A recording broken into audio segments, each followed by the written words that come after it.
Okay,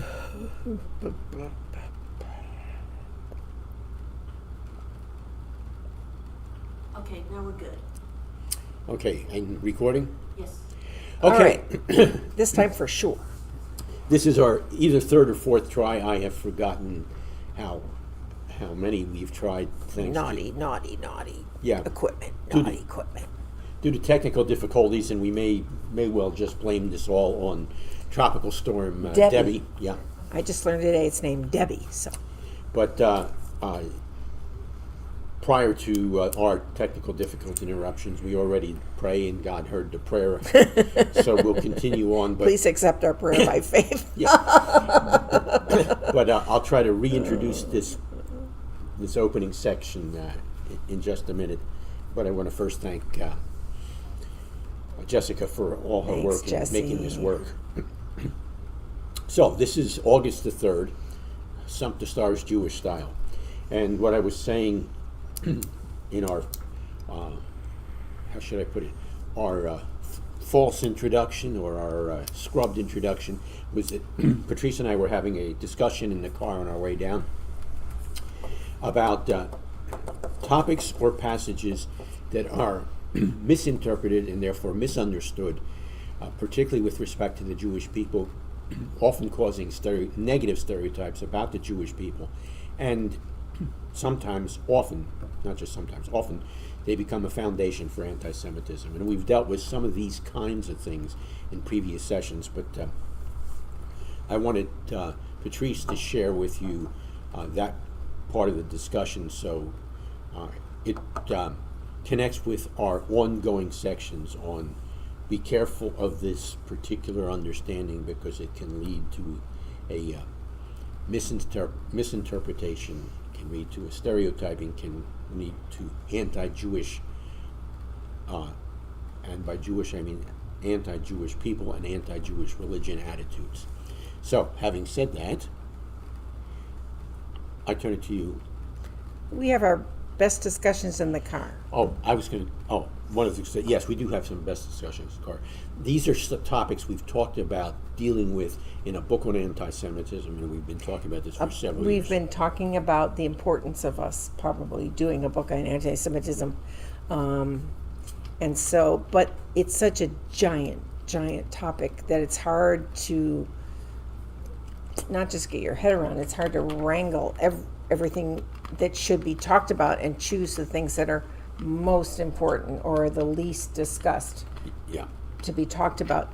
And the area for us in particular is the way that the Tanakh, but specifically the Jewish people, is taught in churches, in Christian churches. So what Christians who might never meet a Jewish person in their whole entire lives, and their attitudes that are delivered to them by the teaching in their church or Bible study or fill in the blank, or they read a book or something, and more false anti-Semitic ideas are built up until I was just reminded of this metaphor this week. Like a fish, if you ask a fish what water is, they don't have an answer for you because they're living in it. So we're unaware of some of the most important things that we know because we live in a group that also doesn't question those things, doesn't want to know more about those things. There's an assumption that's been made. That's called the worldview. Technically, if you were within anthropology or linguistics, or even within a reading teacher needs to know about the worldview of the students so they can deliver information in the context that they need it delivered in, and with the best vocabulary that everyone understands. So that's the benefit of knowing someone's worldview. So our chosen worldview, the one that affects John and I the most, is not all Jews are rich or all Jews are smart or Jews are running the world. That's not going to be what we're discussing in that. However, those are very strong stereotypes, and as I guess he was one of my mentors in my linguistics work has a very short book, but he discusses stereotyping in that it is part of linguistic behavior, verbal stereotyping, describing people who are not like you in ways that always draw on the same ideas, and it basically skews the picture of that person. And once you've labeled a person something, sometimes you can't get out of what that means to you. Let me give you examples. So if I use the phrase, that guy is a dumb jock. Okay? So I've just here, let's call him Fred. Fred is a dumb jock. What do you automatically think about that? What are your assumptions about Fred? Not, you assume he's dumb and he's a jock. What does that mean to be a dumb jock? Well, how would you want to say that? All right, do you think he's good in his relationships with women and possibly everybody? You think he's a very smooth talker and get along with everybody, especially young ladies? No, the opposite. It's the opposite, isn't it? And so, because there are, in our minds do not say, well, he could be a genius jock. That sounds like an oxymoron, like, jumbo shrimp and other things that, comedians like to make fun of. So we do have other names to describe Fred. He's not a dumb jock. Oh no, he's not dumb, we might say. First of all, jock, that's a sportsy guy, only likes to, get along with guys, and he likes to roughhouse with other guys, and they like to hang around and say very inane things that are not clever and witty. So you have a dumb. That's even worse. And so what if a person is a smart jock, like very smart jock? And so you've got that oxymoron. Well, we call them academic All-Americans, because an academic All-American is someone who's very good in a sport and someone who has a very high GPA. So we have to use different types of phrasing and different types of analysis to present other people without stereotyping them, because a dumb jock is a stereotype. I'll give you another oxymoron. A flexible bureaucrat. That's an oxymoron. How do I know? I was a bureaucrat. I performed functions as a bureaucrat for several years in several different capacities. So, because when you think of a bureaucrat, the opposite of what you think of is someone who's flexible, who let you do what you want, right? Because a bureaucrat gives you the rules, tells you where you have to have it signed in 3 places, and tells you when to submit it. Otherwise, you're out. That's what a bureaucrat is. That's their type of things that they do. And so they really gum up. When you're trying to get something done officially, they're right there to gum up the works and to tell you you need 3 more documents and you didn't sign it correctly in this line. And furthermore, you need to have it in by 4 o'clock on Thursday, or everything is ruined and all the work that you've put into making applications is gone. So how do you say that someone, first of all, bureaucrat is a very powerful label and it's not positive in our context, correct? It's just not a positive thing to call somebody.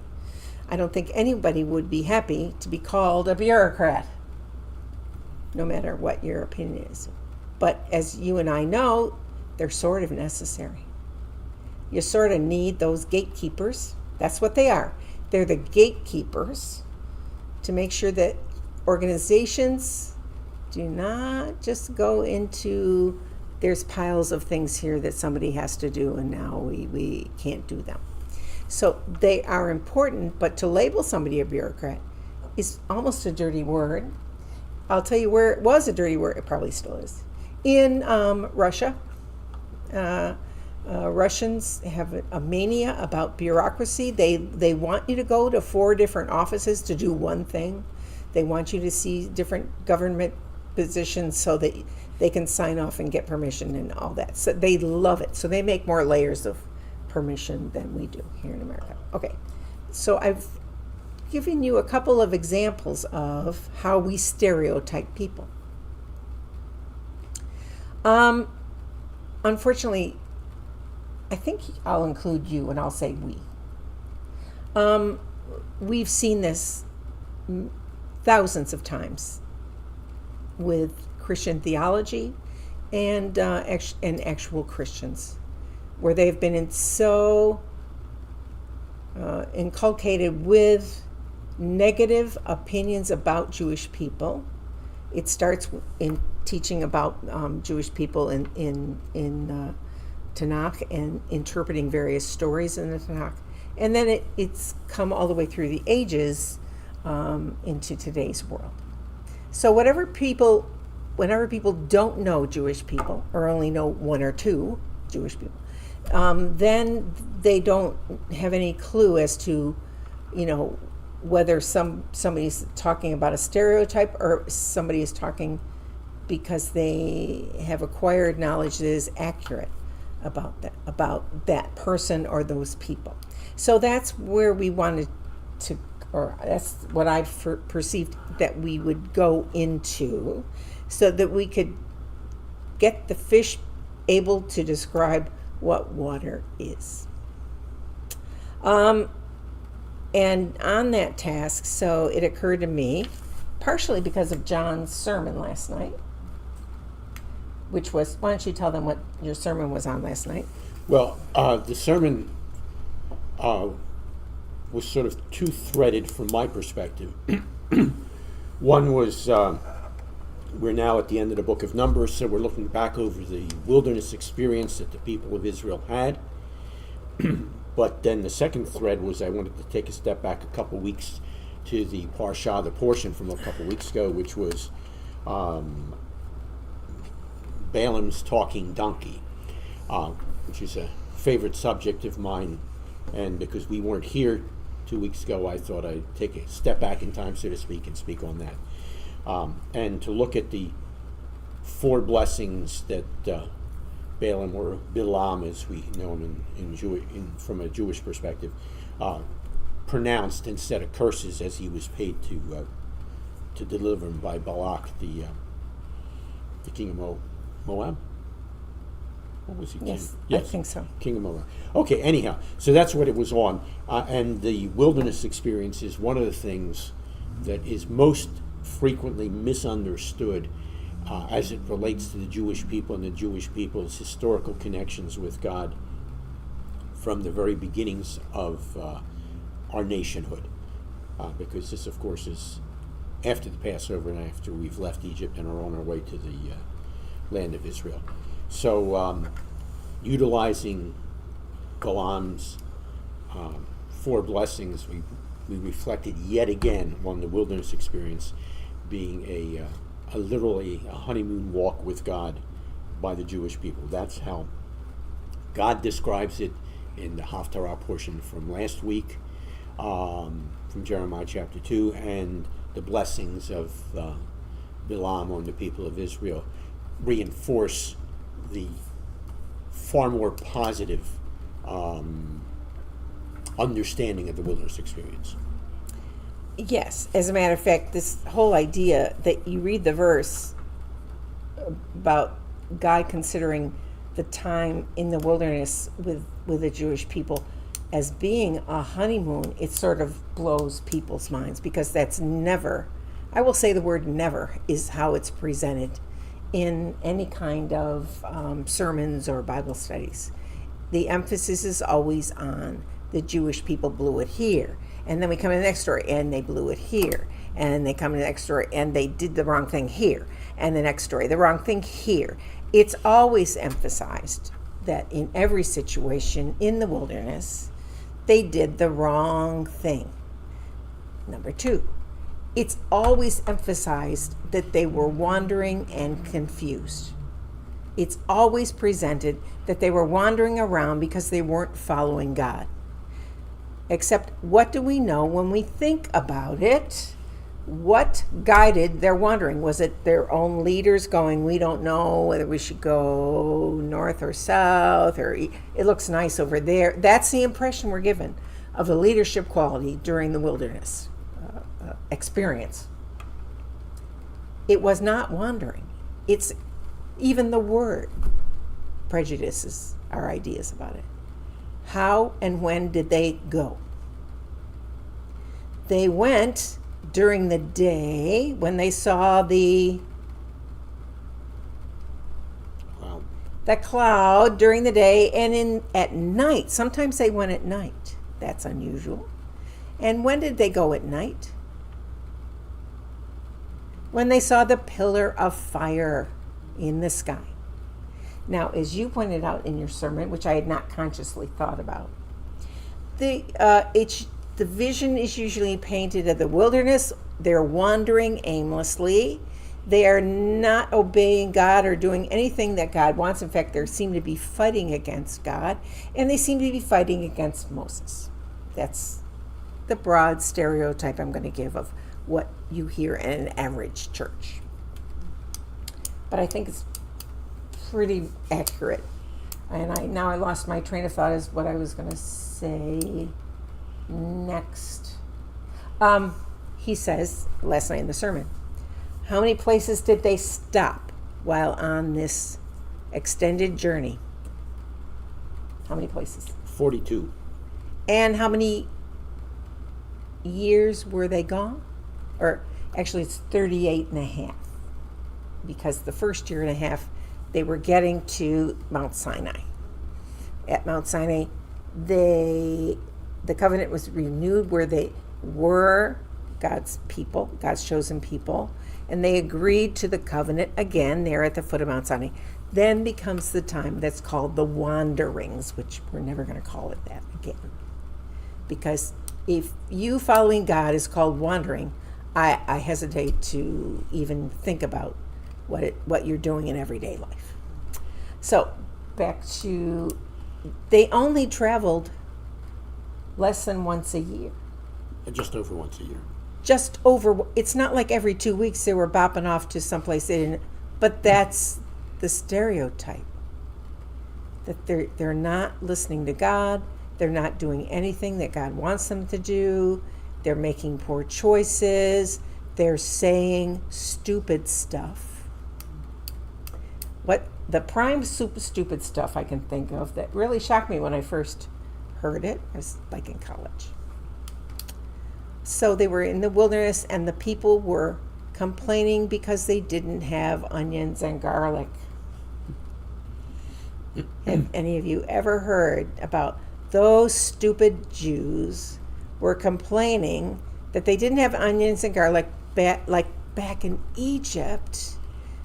And so nowadays people look at it and go, well, they were so ungrateful. God had delivered them from slavery, and here they are whining about food that they can't eat. And God is providing them sandals, and God is providing them all the food. True, it's not their favorite food, but God's providing it all for them. Those people are ridiculous. And here's the underlying thought: we would never be like them. Christians would never be like they are. Why wouldn't we ever do what they did? Well, because we understand grace. We know that God has saved us. We listen to God and we pray to God. I don't see any of that during those wanderings. No wonder they were messed up. They were messed up. It's true. So we think they have very poor following of leaders and pretty bad leaders sometimes. And golly, what a mess that was. And now we stop and think, and what was it really good for? God considered it a honeymoon. I think I've mentioned to these guys how I believe it was day 2 of our marriage, and we were technically on our honeymoon, and I was sure I had made the biggest mistake of my life. And it bothered me. I'd say over an hour. Could have been like 2 hours. 2 hours. And I was going,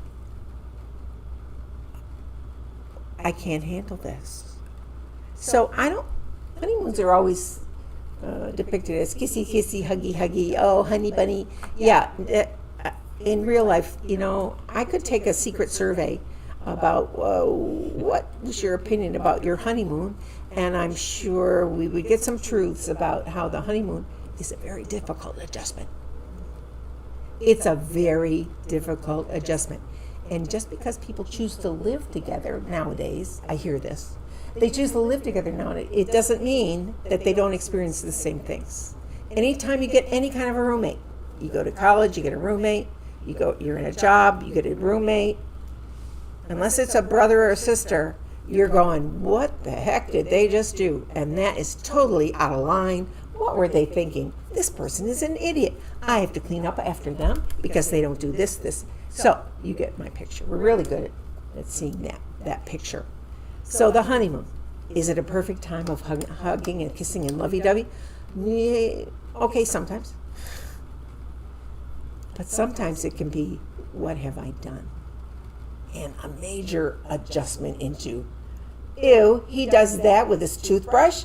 Ew.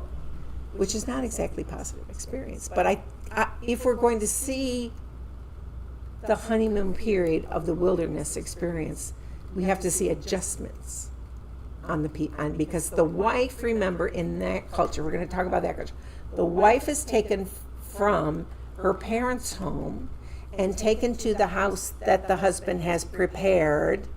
And so it's a new house, it's a new roommate, there's a lot of new things going on. And it somewhat blows any person's mind, the kind of things they have to go through. Having couched it in those terms, which are never used, the honeymoon, it's usually used, what would you say? Wanderings are usually personified as failure, disobedience, rebellion often, suffering, whining, big one, those things.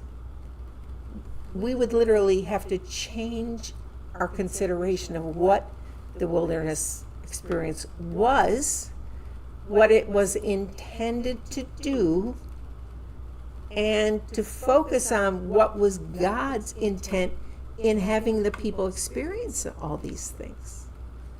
Deprivation from normal food norms, wanting to go back to Egypt several times, and we in 21st century America think, whoa, what? They're just spoiled children. They need to whip themselves into shape, and they need to follow God, and they're not even listening to God, and they're acting like victims.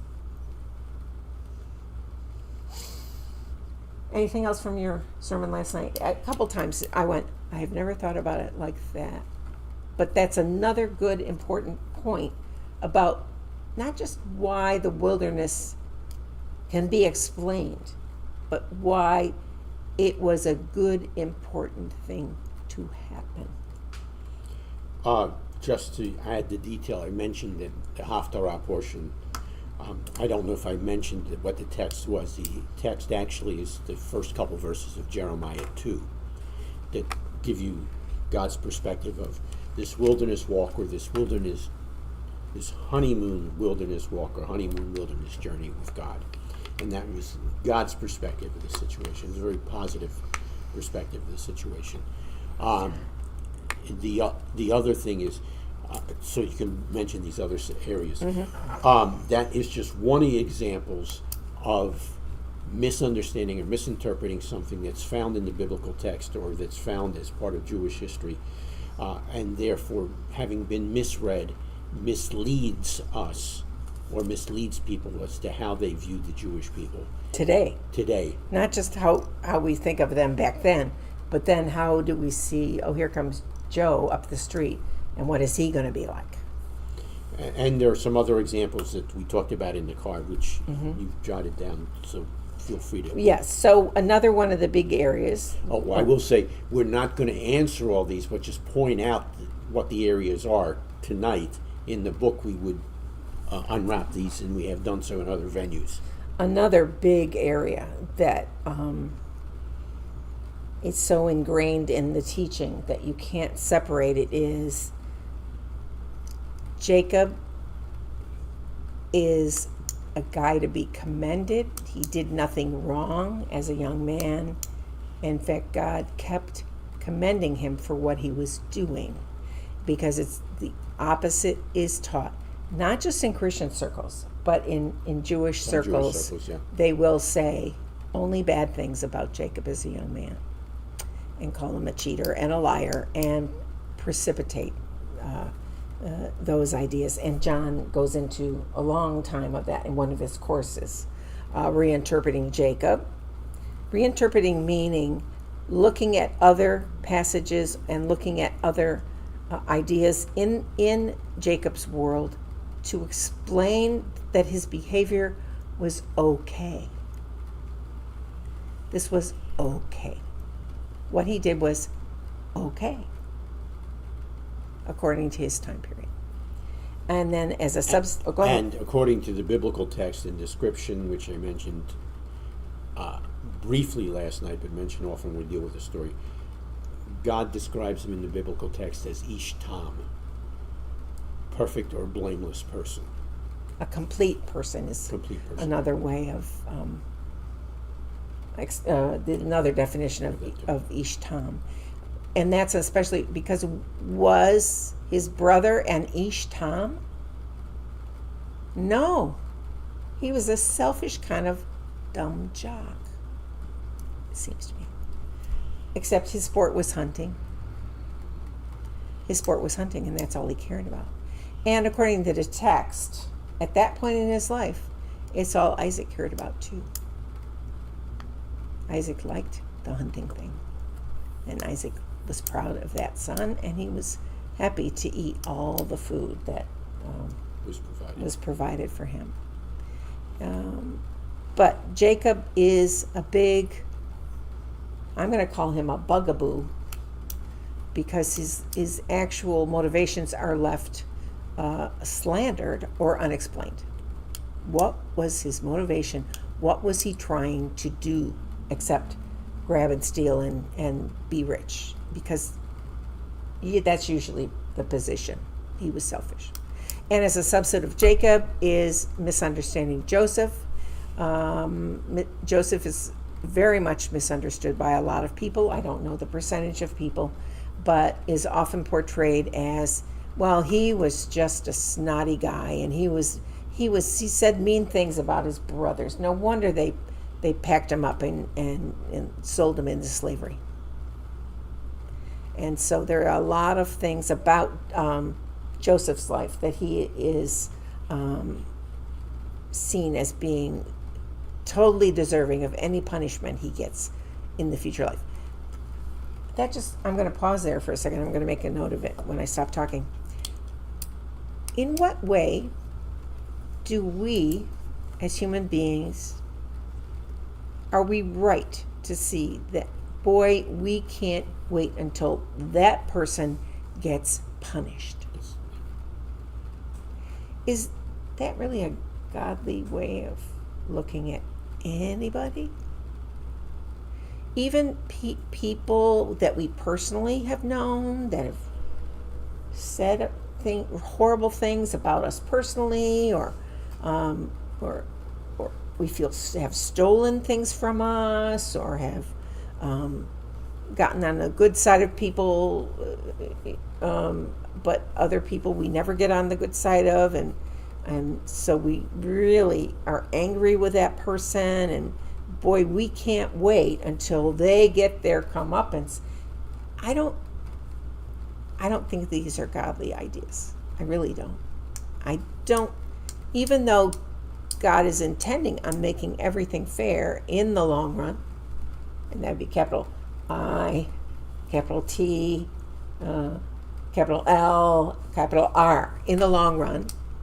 We know that God will bring equity and justice to everyone in every situation. But until then, we can't wait because we'd like to see that. I don't think that's a godly thing that God wants us to rejoice and be happy over the way we're reacting. And yet I feel we all do. It's a problem with humans. Mm-hmm. Would you say that? Yeah. Okay, so then I can still want certain people to be punished, or, as I always say, when they roll the videotape, everyone will get to see what you said and what you did and what I said and what I did, because I can't wait for those scenes. I got about, let's just say 7 or 8 different scenarios that I would like the videotape to be rolled so everyone could see who did what. Is that? Yeah. You look a little alarmed. No, not at all. How many scenes do you have of? Oh, I haven't thought about how many. What else do you have? What else do I have written down here? What were some of the other areas of? I know about reinterpreting those. Yeah. Those were 3 bit. Oh, this one that we definitely need to do is reinterpreting.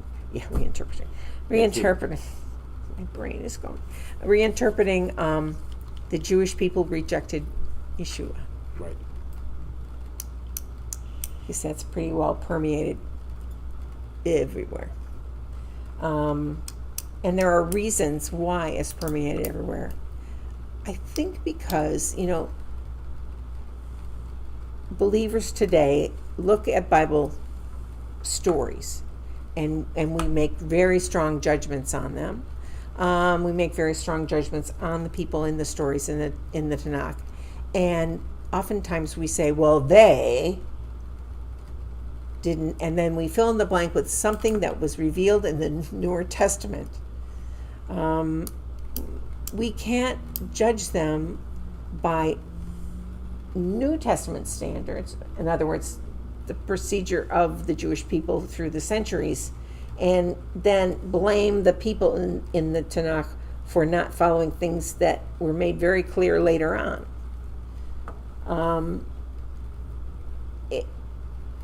And so it's almost impossible for people who don't know any Jewish people whatsoever and have never experienced any Jewish people, which is the vast majority of, let's say, America. The vast majority of people in America never met a Jew. They saw Seinfeld on TV. So maybe. Well, I think he was. They knew about him. They saw Jewish comedians on TV, probably, or on the radio. Heard them on the radio, and so they formed opinions, even though they don't know any of them.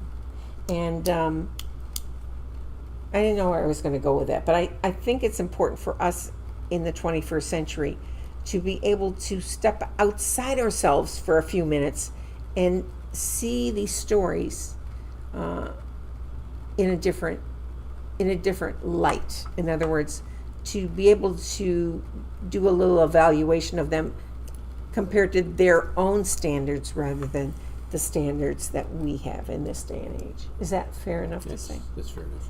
So that would be another big thing we'd have to reinterpret, the idea that the Jews rejected Yeshua. Yeah. Bottom line is that all these major areas, and there are others as well, have in the past and still continue to tend to shape the way in which people view the Jewish people and view Judaism in a negative light. And so we want to correct the misinterpretations and misunderstandings, the biases, if you want to call it that, that produce these stereotypes. Mm-hmm. Absolutely. And here and there we've talked about some, one or two of those things along the way in our Stump the Stars sessions. Anything further? No, not about Okay. this. Anyway, it's a work in progress, and having it being such an overwhelming topic, and what to key in on, and what to concentrate on, which has not been thoroughly discussed in the past. That's what we're aiming for. Mm-hmm. Is that fair enough? Yeah. Okay. All right, now, somewhat related to that was an email that we got this past week. It wasn't to Stump to Stars, but it still qualifies for Stump to Stars material, from a person who has visited the synagogue on a handful of times. Pardon me, in a handful of times. In a handful of times? For For a handful of times, yeah. prepositions, terrible. Prepositions, not translatable. Okay, anyhow, on a number of occasions, that's what I was doing. I was mixing two metaphors there. No. Okay, and the question related to the fact that when I speak during the services and also during the teaching, I will refer to not the Old Testament and New Testament, but the Older Testament and the Newer Testament. So the question was, why that kind of reference? Why speak of it in those terms? And I will give you my perspective, and Patrice can share hers as well, on that. When you talk again, in the light of this previous discussion, in the broader way in which people read the biblical texts and view them, and then, in a sense, portray and or teach them. When you speak in terms of the Old Testament and the New Testament, frequently, if not always, the understanding is, oh, that's old, that was great for that time, that is no longer relevant, viable, whatever term you want to use. And in fact, often the next step is made, and this happens in one of two ways. Now we've got the New Testament, and of course, it's new, therefore it's better. Absolutely. It is for us now. It's improved. That's it, new and improved. That's a great way of looking at it. It's new Like and laundry soap.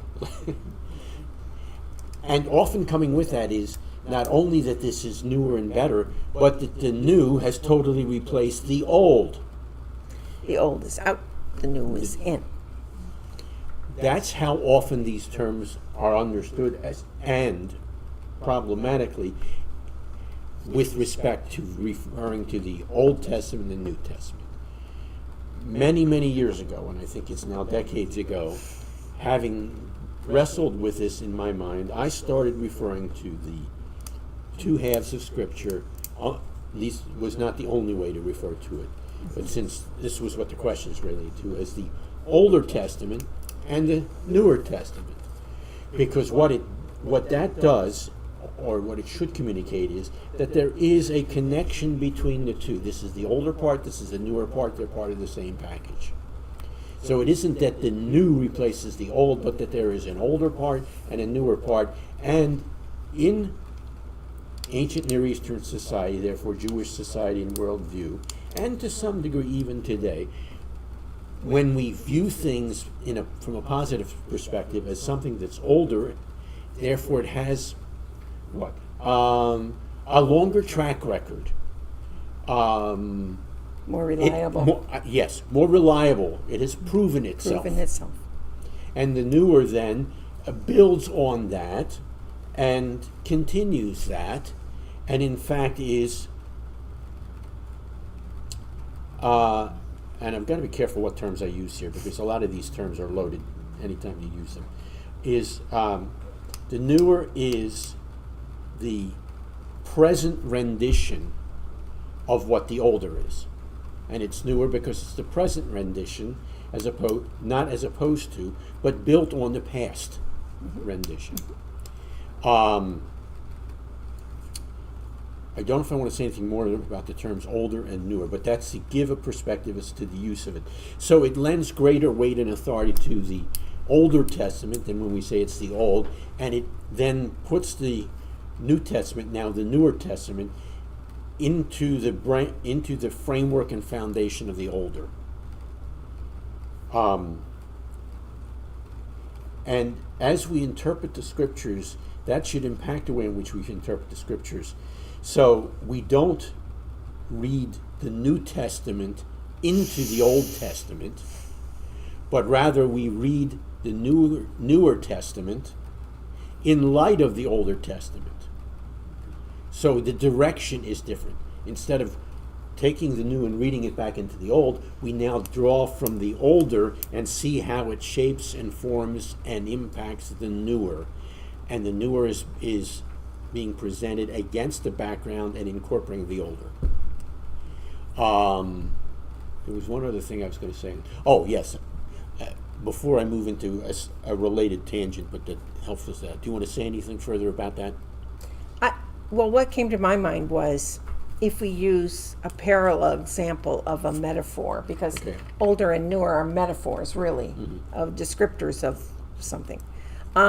If we were to posit the hypothetical, who are the best Americans? Where would you find in history? Where would you find like the best Americans?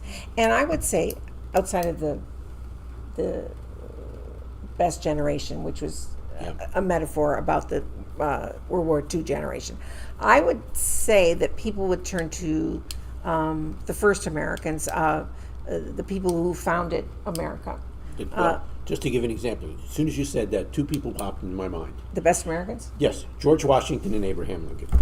Yeah, and Benjamin Franklin and all these people. And I would think many Americans would say they were the best Americans because they sacrificed everything. They had to start out, they initiated everything. This was a brand new idea. So we would have a lot of points in their favor. But that's not how we present. So that's, in that way, the oldest Americans were better than we are at being Americans. But that's not how we present the Jewish people's story, is it? Abraham, Isaac, and Jacob, oh, they were good. But everybody here in the New Testament, we're so much better. We know a lot. They goofed up all the time. And we're much better than that because we have grace. They didn't have grace. They didn't have the Holy Spirit. They didn't have stuff like we have today. So see how that's like an opposite thing that we do in America. I'm just going to say America, not the world. It's an opposite thing we do. In the idea of patriots and the best patriot, it'd be those first guys. Wouldn't you think it'd be the first guys? But it isn't. It isn't. It's never presented that way, that we owe them. Yeah. And if you go into most churches and even some Messianic synagogues, what are the biblical texts that are focused on, preached, or taught? They're from the Newer Testament. No. Much more so than from the Older So Testament. much better. New and improved. Just think about the words you see when you go in the grocery store and you see, I like to use laundry soap, laundry detergent. New, improved, brighter colors, smells better longer. All those to prove. And so you're left with the idea of, so what I bought 2 weeks ago was a bunch of crap and now is actually good. Because that is what you're forced to think. If they keep saying how new and good and improved, that's such a loaded word, improved. And often it's not just improved, but replaced. Oh, yeah, they don't use that in laundry detergent. No, but They use that in the Bible, yeah. The other area that is significant to this discussion of Older and Newer Testament, as many people have pointed out, the term testament we use because we've used it for ages, but it really means covenant. And if you just go, as some people do, oh, now we'll just call it the Old Covenant and the New Covenant. Okay, that's problematic too, because you still have the issue of old and new, and the new has replaced the old, but now you have the issue of thinking that there are only two covenants. There are more than two covenants. Depending on how you're looking at it, you've got the covenant with Noah, you've got the covenant with Abraham, Isaac, and Jacob, and it's not just with Abraham. You've got a covenant with the Jewish people that was handed down by Moses, or the Mosaic covenant. You've got promises made to David, which are called the covenant. You've got the Davidic covenant, and then you've got what is often referred to in Jeremiah, but the other texts are Isaiah and Ezekiel, but they're often called the New Covenant. However, the Hebrew word for new and the Greek equivalent does not mean new, but means renewed. And as soon as you move in terms of old and new, you have lost the sense of the fact that it is the so-called New Covenant is in fact a covenant of renewal, as the other covenants were as well. That's the way the ancient Near Eastern covenants worked. You'd have a covenant, you'd have a renewal under specific circumstances. And like I said, the Jeremiah text is quite clear that the term that's used is renewed. So you've got that whole issue that surfaces. That should be another chapter. Yeah. That really, the emphasis by, and this is broadly, the new covenant replaces the old covenant. The old covenant, nobody could do that covenant. But the new covenant, we're free. See how good that is now? Now we don't have to do all this stuff in the Old Testament. Now we're free to do whatever we want in the New Testament. And I believe I'm quoting pastors from all over the country when I say probably every week they say something like this. I don't have to do the stuff that they had to do. I get to be free. I don't have to obey red lights or stop signs. I'm free to do whatever I want. I don't have to obey the law of gravity. I'm free to obey it or not because I'm free now. And that's such a loaded concept of I'm free and I don't have to do any of those things that they had to do. I don't know. How burdened are we with obeying red lights? How burdened are we by keeping off the grass? How burdened are we by avoiding the edge of a bridge? Is that a burden that we're free from? So I guess we do choose to obey some laws. It's just the ones in the Bible we don't want anymore because we don't have to. See, I'm free. Jesus says I'm free. Except that's not what he really said, is it? It is if you take it out of context. And you just grab that concept without having any underlying ideas behind it.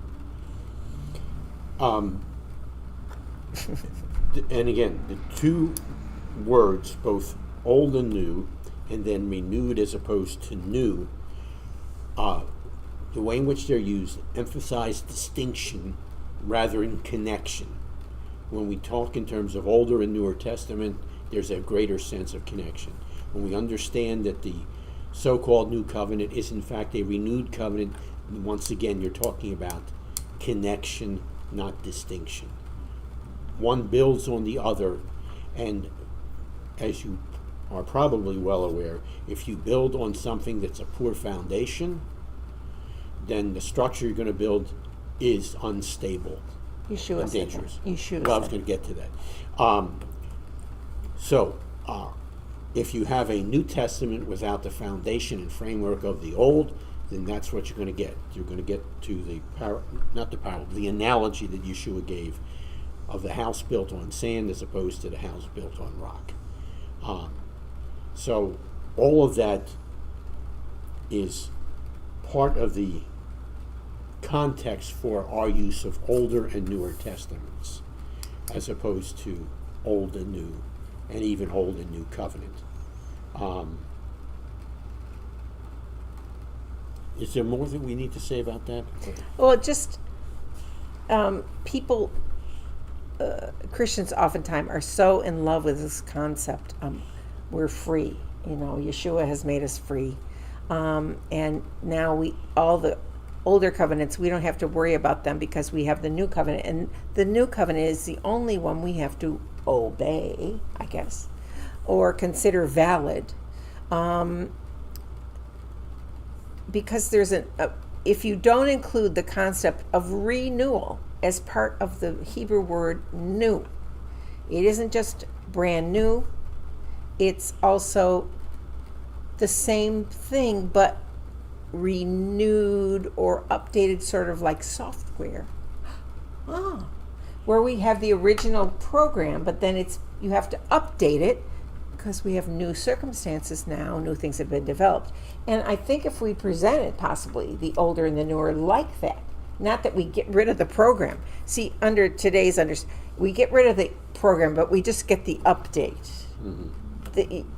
You got attached it to the original program. Otherwise, it's just a file floating out in your hard drive and can't do anything. And to use as many types of examples of that in our everyday life, like computer updates. That's an example from everyday life where we use that kind of experience. And it needs to apply to how we see the Tanakh in being even after the newer covenant, the newer renewal. It's hard to say. Because one of the examples I've used that has been really helpful in a nice way to people that I know, like one time I was sitting on a committee and there was an emphasis being placed on new. Everything's new, the new covenant. And I finally said, let me ask you something. Every month we have a new moon. Does that mean that every month God makes a brand new moon? And they looked at me and went, no. I went, It's been renewed. And when we talk about the covenants, they're renewed. They're an update on the original computer program that you must install. And so people understand readily that the word new in a scriptural context is not a unique event. It also includes renewing. If you renewed your library book, I know this is a very old metaphor. If you renewed the library book, does that mean you got a brand new book? No, you have the same old book. But it's been updated. Some of the rules and ideas have been updated about it. So I think to us and anybody listening to us, we're preaching to the choir. But it's unless you start watching for it in other contexts that are not in the context of our congregation or even with the Messianic Judaism. The guy I said that to about the moon, he is still living, a Messianic Jew. And he was so in love with, it's a new covenant. And the moon's not new, brand new every month. It's the same old moon. It's the same one. Isn't that good? Do you want God to make you a brand new moon every? No, it's lovely to have the old one, right? Yep. With the update. It can be the old one with the update. Yes. If we got a brand new moon, every month cycle, what would happen to the equipment on the moon that we left there? And that's not even. She's saying, what would happen to all that equipment we left on the moon? That would be totally destroyed and so expensive to replace. How about tides and waves? Tides and waves, and so much depends on the moon, and we don't even think about it or we take it for granted. Just like gravity, it's not your option; it's the law. And working from that same imagery, but taking it now back into ancient history, these covenants of ancient history anticipated updates. They knew there were going to be updates. They expected updates. Yeah. As part of the package. Because that's what always happened. And at least one more thing we need to say about this, just to get it out there, and that is the terms that we're talking about in the Hebrew and the Greek. The term in Hebrew is chadash, and the term in Greek is kainos. And if you're talking about, just for a quick PS on this, if you're talking about something brand new, in Greek it's naas, but if you're talking about something that's renewed, it's kainos. And you don't need to know a whole lot of Greek to know that those are two different words. And it's clear when you're reading the text what the author intended. Yes. Right? Whether it's a brand new thing or whether it's a renewed thing. Exactly. And I'm thinking that as this upcoming course that I'll be teaching in the fall, Gospels in the Jewish context, I undoubtedly will deal with that at least somewhat in that course. I think, now that I'm making it a new chapter in the book, I just think it's foundational. Yeah. This concept of just because something is new does not make it better, it does not make it improved, it does not make it anything. It's just newer. Okay, now, just as a quick example of Chadash, we have in part of our Shabbat liturgy, I just drew a complete blank on it, I can give you the page numbers. Uvnu Chol Yomar. Chadashemenu, chadashemenu. Redo our days as of old. There's the term chadash. It's not new our days as of old, but renew our days Or as make of new old. days. No, Yeah. it's renew. And our days. Yes. Yam, day, enu, ending, hour. So even in our weekly liturgy, if we understand it correctly, we're talking in terms of renewal. In that particular phrase, which I have thought of before, we are looking to the past Yes. and saying it's better than what we have now.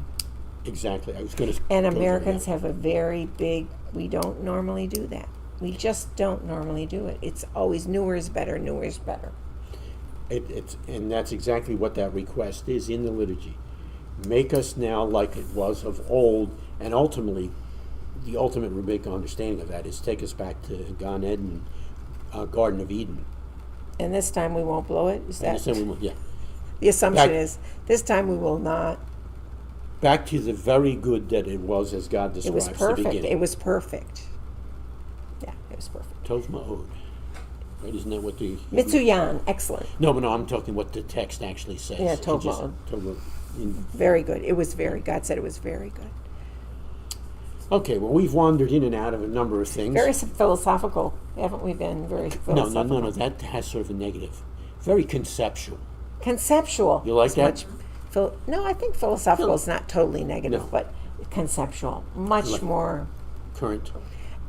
not just that, but neutral. A neutral yes. term. It doesn't have, as I like to say in my Hebrew classes, if somebody says that while you're listening, are they insulting you or are they praising you? And so it's usually, are we insulting the idea or are we saying it's a great idea? Yeah. And it's really important to know that in everyday life. When they said that, What was it? were they saying that was good or they were saying that was not good? Do I need to punch them or do I need to hug them? I like that. Two options, punch or hug. Okay. Any questions, either on what we've covered or other questions from those of you who are actually sitting in the room with us? Okay. Because Now, it's perfectly clear. Now, how about for those of you whom we can see live on our screens, any questions either about what we've talked about or other questions that have arisen? No?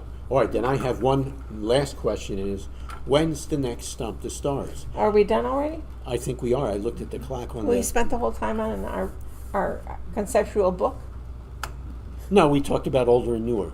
Well, that I added that to our book. Oh, no, I know, we added it to, but it was a question that was sent to us. Yes, it was. So we did do that. Yes. If you'll give me just a second, I'm going to see if we've got the date posted over there on the bulletin board, just to double check it. Isn't it 24? I think that's correct. Well, yeah, but honey, we can say tentatively. Oh, that's right. We may be going to Asheville. Okay, thank you.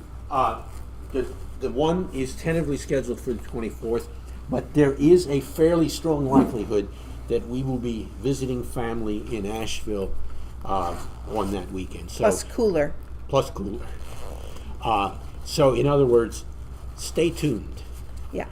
So we'll confirm or deny that very soon. Yeah. All right. In that case, would you close in prayer?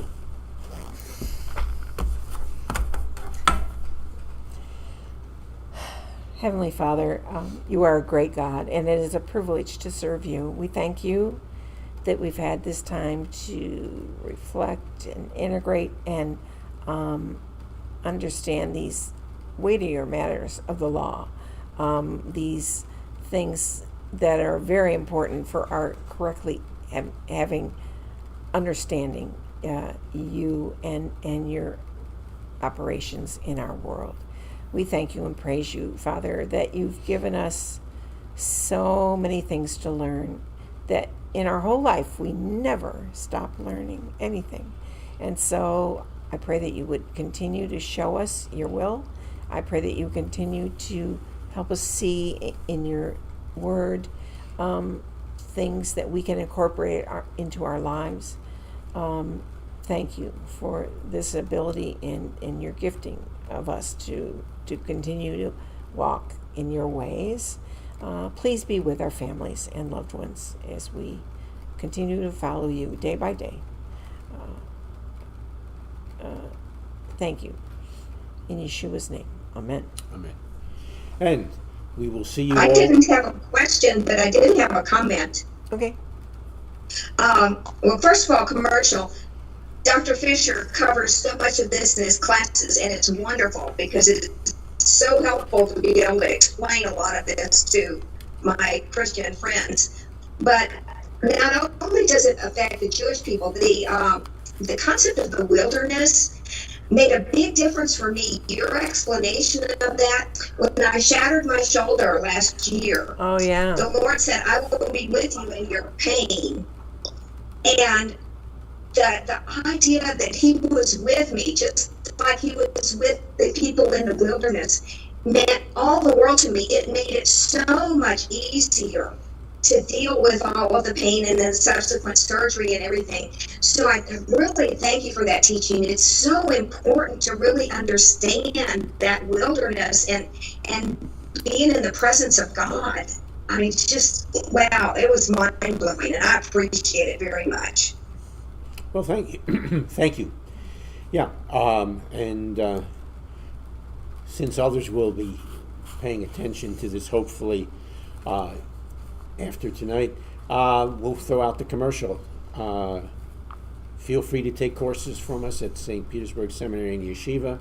Not only the courses that I already commercialized, Gospels in the Jewish context, but the other ones that are offered, not only Hebrew by you in this coming year, and then back to Torah and the rest of the Tanakh in coming years. So, yeah. Yeah, and just because some of this is in a timely manner, remember Tuesday, August 9th, is our last review session for Intermediate Hebrew, which starts on the 22nd of August. Okay. There we go. Thanks, you guys. Thank you for joining us. Thank you. Shavua Tov. Shavua Tov. Have a good week. Bye-bye. To